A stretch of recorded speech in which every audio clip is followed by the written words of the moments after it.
Jacques Salomé, qui était un psychothérapeute très connu, il disait, c'est de faire le bâton de la communication.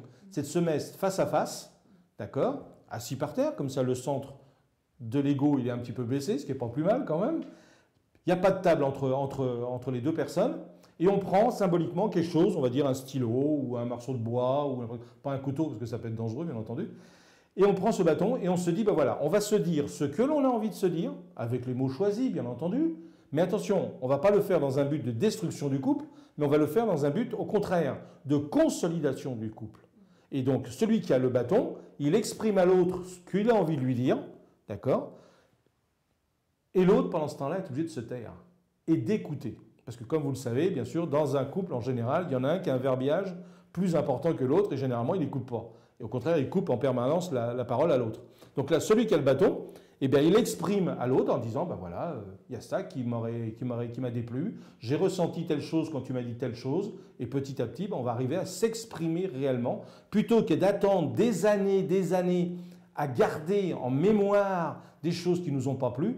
Et comme vous savez peut-être, à un moment donné, quand il existe des divorces, eh bien là, on sort le sac qu'on a gardé pendant 10 ans, 15 ans, 20 ans et plus. Et là, on est surpris, on dit, mais c'est pas possible. Pourquoi tu m'en as pas parlé? J'aurais très bien pu modifier mon aspect et peut-être ma manière d'être avec toi, etc.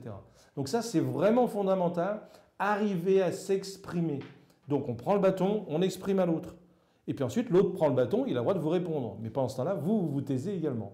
Vous voyez, c'est un échange en permanence. Et c'est comme ça, à mon sens, par la communication, la vraie communication, pas celle du téléphone portable. Comme vous le savez maintenant, pour dire je t'aime à sa femme, on lui écrit JTM maintenant. Non, quand on est en face d'elle, on la prend dans ses bras, on lui dit je t'aime ma chérie. Voilà, c'est ça la véritable communication. D'accord? Ou alors de lui dire, ben voilà, il y a ça qui me déplaît. Bon, par exemple, une femme va peut-être dire à son mari, j'en ai marre que tu laisses ton caleçon, tes chaussettes traîner et que je passe derrière, etc. Alors au départ, on va assister à ce genre de choses, on va dire très matérielles. Puis après, petit à petit, on va arriver à des choses beaucoup plus importantes. Et ça, on peut le faire avec les enfants et aussi.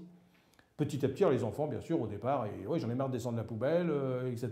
Puis après, petit à petit, ils vont vous dire des choses. Oui, ben voilà, tiens, je me rappelle, maman, quand tu m'as disputé parce que y a eu ça, ça en fait, c'était pas moi, c'était ma petite sœur ou le copain dans la cour, et c'était pas moi. Et ben moi, ça m'a fait de la peine que tu me disputes ou que tu me donnes une petite tape sur le cul, etc. Vous voyez, c'est vraiment d'éviter de garder en permanence. Et c'est pour ça que les gens font des psychothérapies maintenant, quand ils ont 30 ans, 40 ans, 50 ans, et que c'est long, ça prend du temps. Pourquoi? Parce qu'on a emmagasiné pendant des années, et ça bouillonne en permanence à l'intérieur.